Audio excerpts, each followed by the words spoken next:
एक कमेटी भी मामला ठंडा कर सकती थी, लेकिन सरकार ने वही किया जो हर आंदोलन साथ करते हैं, डिले करो, इंतजार करवाओ, अपने आप ठंडा होकर खत्म हो जाएगा। अब इसी सरकार का एक और चेहरा देखिए।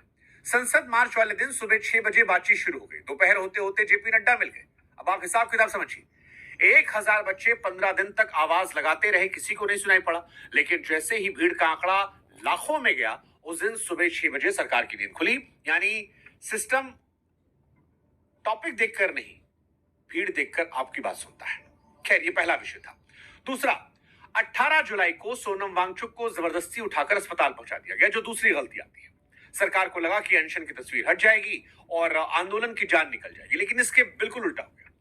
अनशन के 16वें दिन सोनम की तबीयत चर्चा की विषय थी, सहानुभूति बढ़ रही थी, और जिस दिन ये हुआ उस दिन से जंतर मंतर पर भीड़ और बढ़ने लगी। 19 और 20 जुलाई की रात ये भीड़ बढ़ी, यानी सरकार ने आंदोलन को उसका सबसे बड़ा प्रतीक दे दिया। अनशन से कमजोर होता एक आदमी जो छात्रों के लिए भूखा है, और सरकार उसे खींच कर ले गई है। ये दूसरी गलती थी।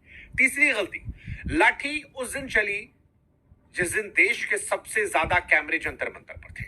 संसद मार्च के दिन खुद कॉकरोच पार्टी को 20,000 30,000 लोग की उम्मीद थी, लेकिन कहा जाता है कि आंकड़ा लाखों तक गया। इतनी भीड़, इतने कैमरे, और उसी दिन आंसू गैस से गोले, लाठियां, घायल होते बच्चे, ये सारी तस्वीरें लोगों को परेशान करने वाली थी। और इसे समझने के लिए आप खुद 1 मिनट के लिए जज बन जाइए, क्योंकि इस कहानी के 2 पक्ष हैं और दोनों को हम आपके सामने रखते हैं हर बार की तरह ईमानदारी से।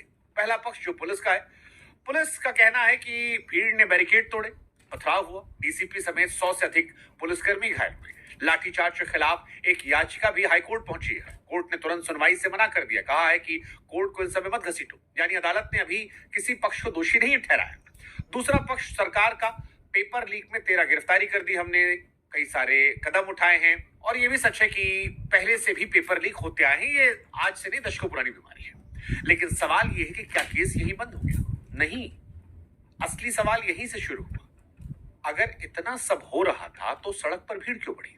क्योंकि छात्रों का गुस्सा, वो जो सरकार ने कदम उठाया गिरफ्तारी का, उससे शांत नहीं हुआ। बच्चे जवाबदेही चाहते थे, जवाबदेही टॉप लीडरशिप से कि आपको हमारी चिंता है। 7 साल में 70 पेपर लीक का जब जिक्र हो रहा है, तो केवल 4 आदमी को गिरफ्तार करने से गुस्सा शांत नहीं होगा। कई बच्चों की जान गई, और वहीं से लोग चाहते थे कि जवाबदेही आए, ऊपर कुछ बड़े ठोस कदम उठाए जाए, ये दिखाया जाए कि आप हमें लेकर गंभीर हैं। इस्तीफा दिया जाए, नहीं हुआ। यानी अगर बातचीत लाठी वाले दिन सुबह